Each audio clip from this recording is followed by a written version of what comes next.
Hi there, I'm JosieWose and today we're going to be reading Sleeping Beauty. Now this is a story about Princess Aurora. There's fairies, a spinning wheel, and a sleeping princess. Let's hear about her story.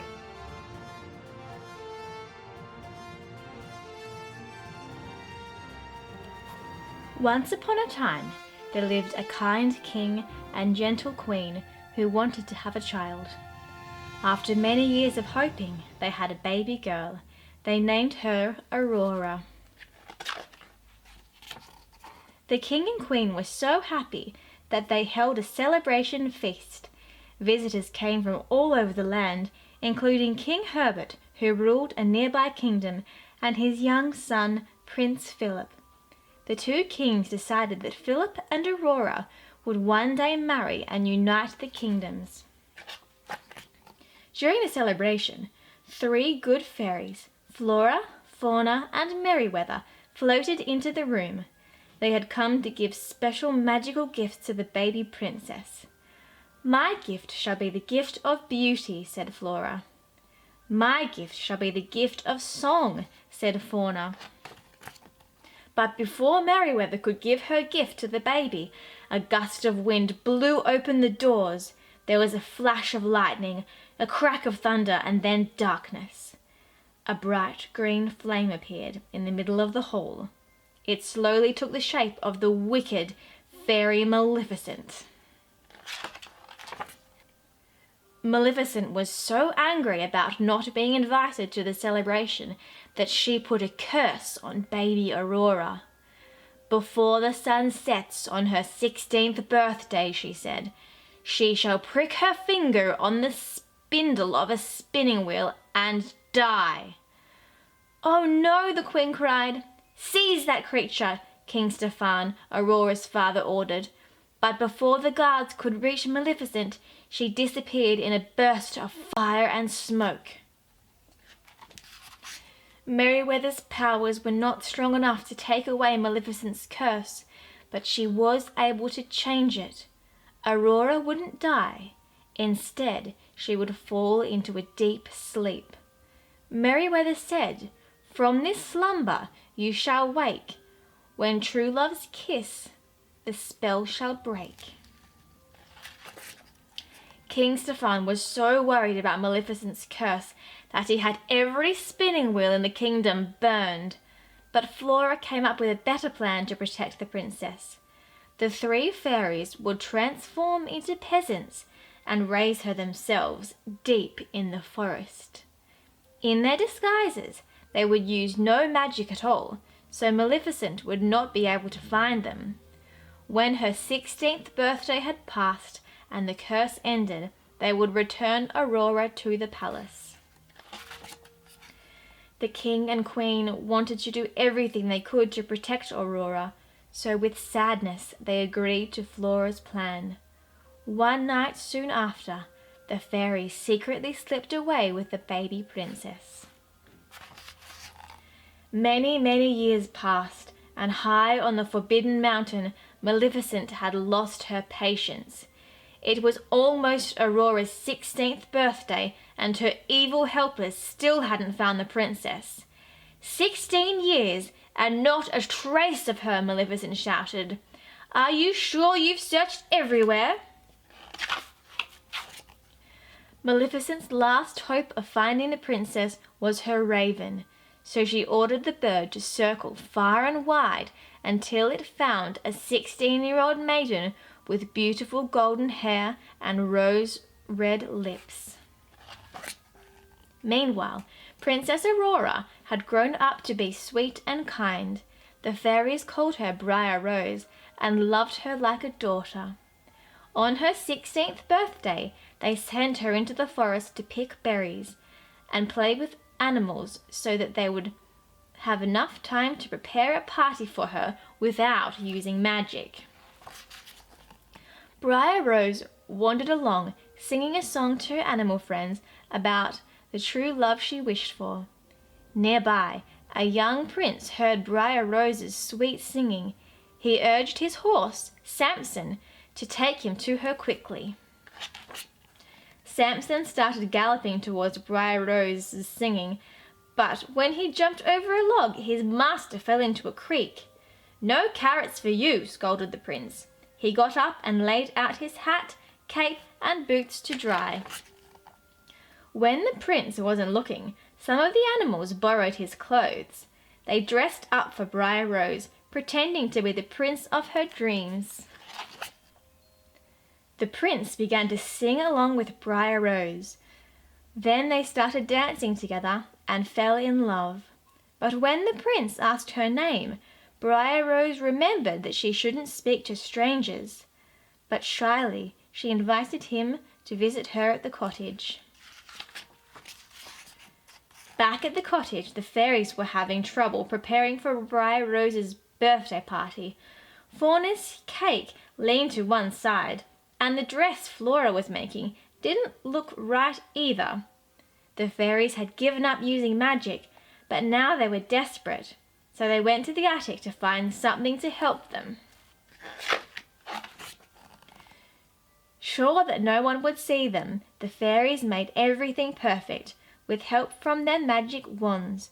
But while Flora and Merryweather were arguing about the color of Briar Rose's dress, they accidentally let their magic escape up the chimney. Just as Maleficent's raven was flying overhead searching for Aurora, the colorful sparkles from the magic wands shot out of the cottage's chimney. The raven flew back to the Forbidden Mountain quickly to tell Maleficent that it had found the good fairies and the princess. When Briar Rose returned home, she was delighted with her birthday surprises. She then told the fairies all about the handsome stranger she'd met, and they knew that it was time to tell Briar Rose the truth. They explained that Briar Rose was actually the Princess Aurora and was promised to marry Prince Phillip. Aurora cried and cried, because this meant she couldn't marry the young man she had met in the forest. Little did she know, the young man was Prince Phillip. The fairies set off to return the princess to the castle and her parents, the king and queen. When they reached the palace, the fairies left Aurora alone while they went to find her parents. Suddenly, a strange glow appeared in front of the princess. In a trance, she followed the light up a winding staircase. The long staircase led to a secret room with a spinning wheel in it. When Aurora stepped inside, Maleficent appeared and commanded her to touch the spindle. Powerless against the evil fairy's magic, the princess obeyed Maleficent and pricked her finger on the spindle's sharp point. Meanwhile, the good fairies returned to the hall and saw that Aurora had gone. They followed the stairway to the secret room. There they found Maleficent standing over the fallen princess. Sadly, the three fairies took Aurora up to a tower room where they placed her gently on a bed with a rose in her hand. Tears ran down the fairies' cheeks at this cruel turn of events. Merryweather, Fauna, and Flora were very worried that the king and queen would find Aurora, so they decided to put everyone else at the palace into a deep sleep until they could undo Maleficent's curse.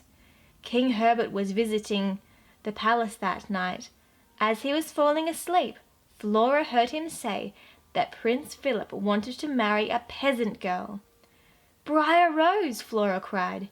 She quickly found the other fairies and they rushed to meet Prince Phillip at the cottage. Meanwhile, Phillip and Samson had arrived at the cottage, as arranged. Inside, Maleficent and her evil creatures were waiting, ready to trap him. She knew that the brave prince was the only person who could undo her curse on Aurora, so Maleficent had to keep him away from the princess. Maleficent took the prince back to her castle and locked him in her dungeon. She revealed to him that the peasant girl was Princess Aurora and that only his kiss could awaken her. Phillip knew he had to escape and save his true love. Just then, the good fairies appeared. They freed Prince Phillip and quickly gave him the magical shield of virtue and sword of truth. These weapons of righteousness will triumph over evil, they told him. As the good fairies and Phillip were leaving the dungeon, Maleficent's raven spotted them. The black bird quickly told its wicked mistress that the prince had escaped. To keep the prince away from Aurora, Maleficent conjured a wall of thorns around him. Using the sword of truth, Phillip quickly cut a path through the branches and rode away on Samson. As the prince approached the castle's bridge, Maleficent turned herself into a terrifying dragon and blasted him with red-hot flames. Phillip used the shield of virtue to protect himself and Samson. The good fairies saw that Prince Phillip was in danger, so they sprinkled his sword with fairy dust. Now, sword of truth, fly swift and sure, that evil die and good endure, they said. Then the prince threw his sword at the dragon with all his might. The beast fell back and plunged over the edge of the cliff. Prince Phillip ran through the palace gates and up to the tower where Aurora lay. He knelt beside the princess and kissed her gently on the lips. The sleeping beauty awakened and smiled happily at her true love. Before long, everyone else in the kingdom awoke too, including King Stefan and the Queen. The princess and her parents hugged joyfully, happy to be reunited at last. Soon after, Princess Aurora married Prince Phillip, and they lived happily ever after.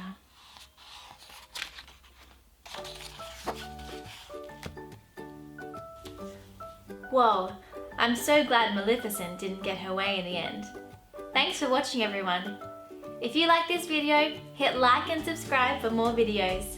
See you next time!